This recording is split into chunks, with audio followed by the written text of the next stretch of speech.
What's going on, guys? Don over at Beast Mode CRM and REI Automation Squad. And yesterday I had a question on a JV app and how you could possibly have somebody submit properties, whether they're driving for dollars or just have information on a property that might be vacant, things like that.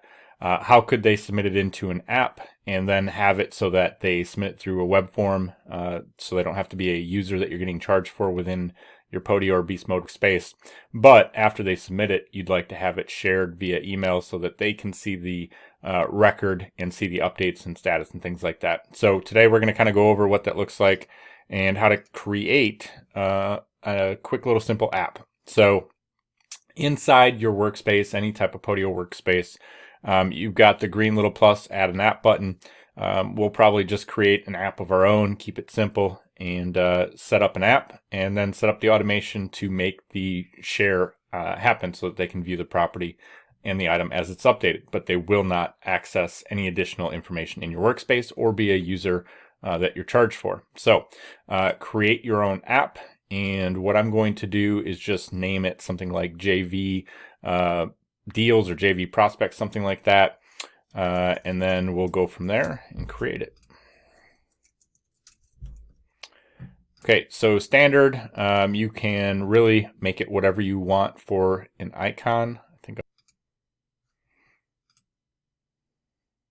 Okay, so we've created the app. It's now going to open up. It's going to have one field in it, and it's going to start making us fill out some of the fields that we want. So one of the first things that you're going to want to have, seller's name.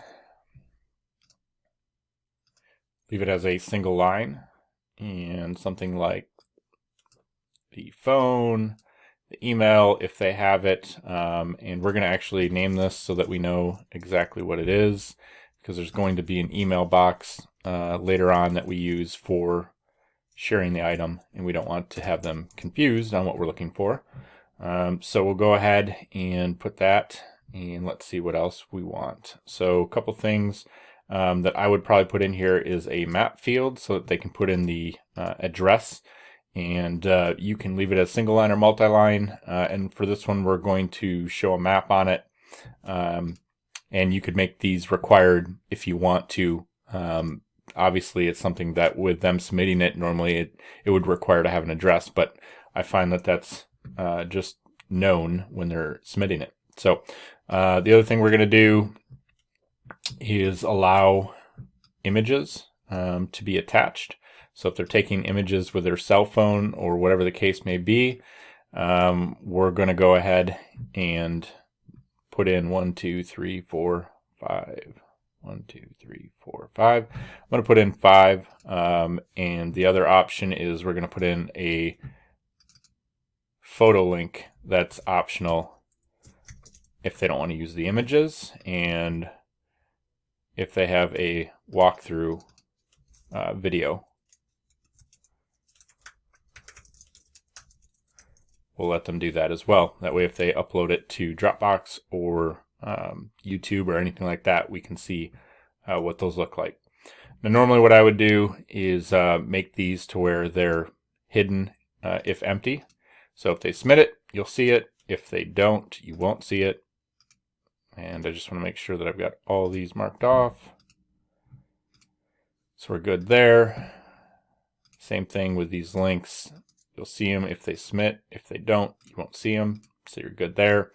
And then something like, what are they asking? Asking price.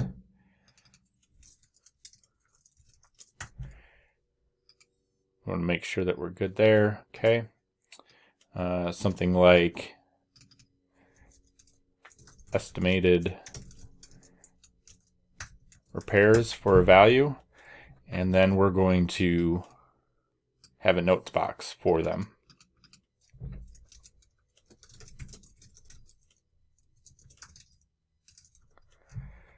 Okay, at the bottom we're going to put the point of contact information for the person that's submitting the information, and you could probably use the contact card. I'm going to do it a different way. I'm going to put a text box for their name and then an email box down here and a phone for them. Okay, so some of this stuff is going to allow us then to share the item after they send it in. I'm going to go ahead and click done.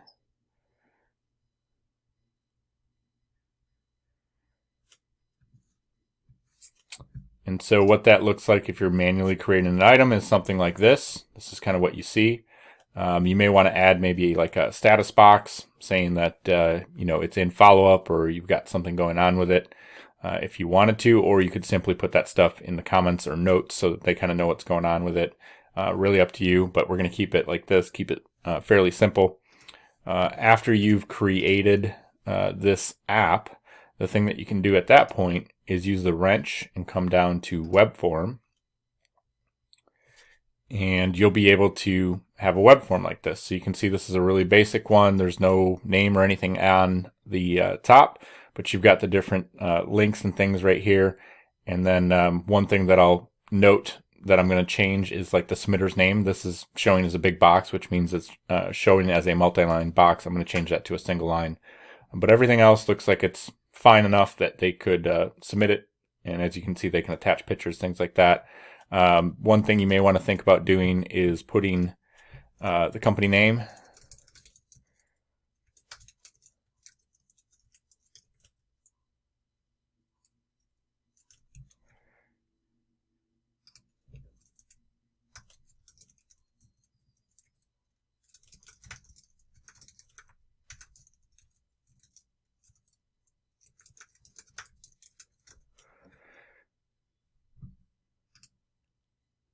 Okay, after the form, you're just letting them know thank you, that they got it. You've got a submit button. You could do a spam check, enable CAPTCHA if you want to. Theme, you can change the different colors and things like that if you want to. Don't get too crazy with it, but just leave it like that. That looks fine. And then like this code right here, if you wanted to, if you had a web page, you could embed it on your web page so that maybe there's a spot for JV partners to submit right off your website and add it as a landing page. And you can do that with that coding there. The other thing is this is the link that you would share with your JV partners if you want to make it super simple. If you share this with them via email, whatever the case may be, they'll have, let me save what we got here. And then I'll refresh this. This would be basically what they see at this point. Anytime they click on this link, they'd be able to open it up and submit their properties. And the way that we're going to set it up is whoever's email address is in the submitter's email, they're going to get the item shared with them after they submit it. And that way, if you're updating notes or anything like that, they know what's going on. And there's never the phone calls and emails of what's the status. You just simply tell them, hey, take a look at the shared item in their Podio. And, if they don't have a Podio, they'll get an email address or get an email from Podio saying you shared an item, and they'll be told to create a free account. They can have a free account, they can view the items, and that's the way to submit it, make it super simple, super easy for them to view current statuses on shared items. As far as where they look or where they would go, if they're inside of a Podio and they've got shared items with them, let's see if I've got one that I can kind of show. I don't. Okay, right here, shared with you. So if they click on that stuff, that's where they'll see any items that you've shared with them.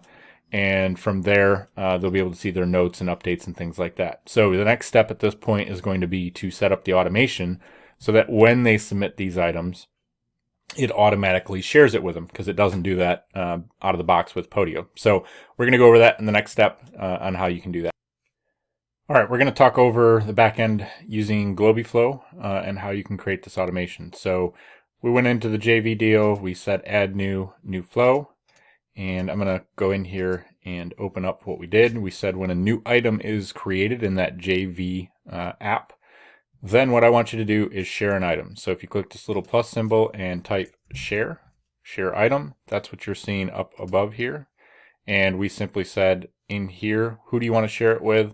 We want to look at the field name that we've got inside of that app, inside that item, and we want to use the submitter's email address. It's going to be shared by them. Now you can share it as read-only so that that person that's giving you the item or sending in the web form item cannot make edits. If you want to do that, just make it read-only. If not, leave it unchecked, and then they can provide updates and or put comments or anything. So take that into account. This is just a little message that we did. We gave them the seller's name, phone, address that they submitted, and then telling them basically, hey, log into Podio, look for the shared items on the upper left if you're looking for current status where it's at. And so once we save that, now what we can do is submit a test item, and you'll be able to see what that looks like and how it shares. I'm going to come back and we'll do that. All right, so now we're in the web form. You can see that we're going to submit some information here with a property address, some information from that seller. I didn't fill in any images, but I did put in some links so that we can see what that looks like when it's submitted. And then asking and estimated repairs, any kind of notes, and then the submitter's information gets put right here. And then we'll submit it. You can see that it says, thank you for your inquiry. We'll get back to you as soon as possible. If we go into the JV app right here and refresh, we'll have an item that is now in here. And you can click in it. And you see that you have the photo links. So if they had created a Dropbox or YouTube or whatever, you'd be able to see it. You've got the address. If you want to click in here, Google will typically come in here, and you can see that this one specifically, it's got the city name that I spelled wrong, but if you update it to what drops down here, it'll pull up the map.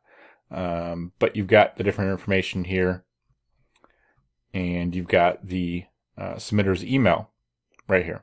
So up here, you see that it's shared, and it's shared with this email address right here. So if I were to then log in under this email address under Podio, you'd be able to see the shared item from here. And we'll do that real quick so you see what that looks like. All right, logged in under the .NET home buyers that I shared with. Come here, shared with you. And we see JV Deal. That's the app, that's the seller. This would basically be the submitter. This is what they get to see. And we shared this item to where they can make updates. So you can see in the comments box, they could leave comments, they could app mention you, all that kind of stuff. If that's something that you want, leave it to where it's not just read only. Otherwise, if you don't, make it read only. And, they can add additional files and things like that here if you wanted that. But you can see up here, this was the notification that was sent to them so that they can see that. Any questions you got on that, let me know. But that should at least address kind of what you're looking for on the JV Deal side, how you can have somebody submit information without being a member in the workspace, how you could use a Podio app with a web form and GlobiFlow to make that automation happen. What I'm going to do is check real quick to see if we can do this through Zapier as well, and if we can, we'll go through that real quick. All right, as of January 2020, just went in here, looked at the JV Deal application, and then asked to see if you could then come down and choose an action and see if there was a way to share an item. And I have one of the larger accounts that Zapier offers, and it is not an option. So a couple things. Either you can use GlobiFlow to make the automation happen if you have your own GlobiFlow account, or you'd want to have it so that when an item is submitted in here, a task is created to you or an admin or a VA to come in and review it. And then based off of whatever email address they submitted here, you could manually come up and click share up in the top right here. I got to log back in. Hold on one second. So you can manually share the items as well, and you could just add them and get it shared that way as well. So if you don't have a backend GlobiFlow account, you don't want it, you could simply do it manually by clicking the share feature and then share JV Deal, type in their email address or paste their email address, put out whatever message you want, and either give it read only or not, click share, and they'll get the same notification that way as they would if it was done automatically with the GlobiFlow side. Now GlobiFlow it costs you roughly $24 a month to have, and we've got some videos on how to get your own GlobiFlow account if that's something you want to do as well. And it is something where if you have your own GlobiFlow, you can overlay your GlobiFlow on top of your Beast Mode account. Just reach out to us and we can help with that if you need. Otherwise, post in the Beast Mode Facebook group if you've got questions. But that should at least give you some information on how you can create a JV app and then share the item so that that JV person knows kind of where it's at, what's going on, and you're not getting bombarded with calls, texts, and emails asking for a status of the item. All right, guys, take care. Thanks. Appreciate it.